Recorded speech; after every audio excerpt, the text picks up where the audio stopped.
सीधे मत बनो, टेढ़े बनो, बुरे बनो। ये मैं नहीं कह रहा, ये चाणक्य जी कहकर गए हैं। चाणक्य जी ने इसके पीछे कुछ एग्जांपल्स दिए हैं। जैसे कि एग्जांपल्स आपने सुने होंगे कि जो पेड़ सबसे सीधे होते हैं वो सबसे पहले काटे जाते हैं, टेढ़े मेढ़े पेड़ बचे रह जाते हैं।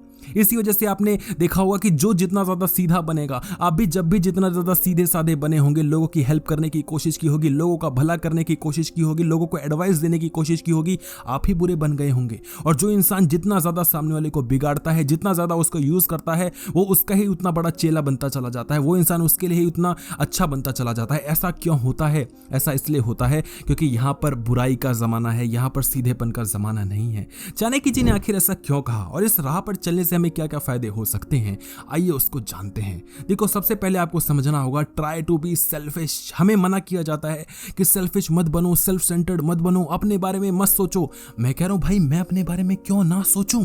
हाँ, अगर मैं सिर्फ अपने बारे में ही सोचता हूं और अपने फायदे के लिए, अपने हित के लिए मैं दूसरे का नुकसान कर बैठता हूं तो वो चीज खराब है। लेकिन ये कौन सी समझदारी है कि मैं अपने बारे में तो ना सोचूं, बस दूसरों के बारे में सोचूं कि इनको क्या अच्छा लगता है, मैं सबको खुश रखने की कोशिश करूं, सबके लिए कुछ ना कुछ करने की कोशिश करूं। मैं अपने आप को टाइम कब दूंगा, मैं अपने आप को कब समझूंगा, ये हमें कोई भी नहीं सिखाता। इसलिए आपको सेल्फिश बनना पड़ेगा। सेल्फिश होने का ये मतलब नहीं, जैसा मैंने कहा, कि किसी का नुकसान करो। सेल्फिश होने का मतलब है कि पहले समझो कि आपके लिए क्या सही है और जो चीज सही है उसको करने की कोशिश करो और ये याद रखो कि किसी का उसमें नुकसान ना हो जाए।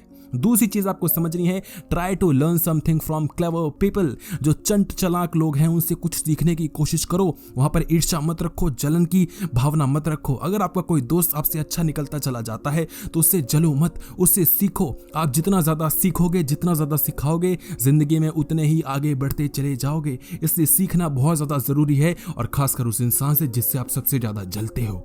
तीसरी चीज आपको समझनी है, making everyone happy is a silly attempt. जैसा मैंने बताया, अगर आप सभी को खुश करने की कोशिश करोगे तो आप किसी को खुश ना रख पाओगे। इसलिए अगर कोई चलते हुए राह में कोई अगर दुखी होकर या निराश होकर चला भी जाता है, मुंह मोड़ भी देता है, तो उसको जाने दो, उसको रोकने की कोशिश ना करो, क्योंकि इससे आपकी ही रफ्तार कम हो जाने वाली है। हमें समझना पड़ेगा, you are also important and believe it. आप भी जरूरी हो खुद के लिए, ये आपको समझना पड़ेगा। ये गाने आते हैं ना, तू तो जरूरी है जिंदा रहने के लिए। अरे तू और तुम और आप जरूरी नहीं है, मैं जरूरी हूं। पहले मुझे अपने आप को देखना पड़ेगा, क्योंकि अगर मैं ही इतना सक्षम ना हुआ कि मैं दूसरों की हेल्प कर पाऊं तो मैं दूसरों की हेल्प कैसे करूंगा। इसलिए दूसरों की हेल्प करने से पहले देखो कि आपकी क्या औकात है। पहले अपनी औकात बढ़ाओ, उसके बाद दूसरों को देखना। और उसके लिए अगर आपको बुरा बनना पड़े, उसके लिए अगर आपको थोड़ा टेढ़ा बनना पड़े, थोड़ा खराब बनना पड़े लोगों की नजरों में, तो बनने में कोई बुराई नहीं है, मैं समझता हूं। Make people realise your value. लोगों को बताओ कि आपकी वैल्यू क्या है। अगर आप खुद की रिस्पेक्ट नहीं करते तो कोई दुनिया आपकी रिस्पेक्ट नहीं करेगी। आप बस दूसरों के चेले बनते चले जाते हो और फिर ये बोलते हो कि कोई मेरी रिस्पेक्ट नहीं करता, कोई मुझे नहीं समझता। आप अपनी कितनी रिस्पेक्ट करते हो? और अगर आप अपनी थोड़ी भी रिस्पेक्ट करते होते तो आपको इस चीज से फर्क नहीं पड़ता कि सामने वाला मेरी रिस्पेक्ट क्यों करता है और क्यों नहीं करता। आपको क्या फर्क पड़ता है? और याद रखना इस चीज को कि जो इंसान सामने वाला बेइज्जती कर रहा है ना आपके लिए, वो इतना खतरनाक नहीं है, बल्कि वो इंसान ज्यादा खतरनाक है जो अभी तारीफ कर रहा है। क्योंकि उस तारीफ में आप बंधते चले जाते हो, आपको आदत लगती चली जाती है, आपको डर बैठ जाता है कि कल को अगर इसने बुराई कर दी तो क्या होगा। इसलिए आप उसकी ही बातों में आते चले जाते हो, उसी के हिसाब से चलना शुरू कर देते हो, क्योंकि आप नहीं चाहते कि मैं उस इंसान की नजरों में गलत हो जाऊं जो इंसान मेरी तारीफ करता है, जिसकी नजर में मैं अच्छा हूं। क्योंकि इक्का दुक्का ही तो लोग हैं जिनकी नजर में मैं अच्छा बचा हुआ हूं, तो क्यों ना मैं उन्हीं की बात मानता चला जाऊं। और इस वजह से आप कभी अच्छे बन ही नहीं पाते और बुरे आप कभी बनना चाहते नहीं हो, लेकिन आपको बुरा बनना पड़ेगा क्योंकि आप चाहकर भी अच्छे ना बन पाओगे। Observe people around you and then act. पहले समझो आपकी आसपास की जनता कैसी है, आपके आसपास के दोस्त कैसे हैं।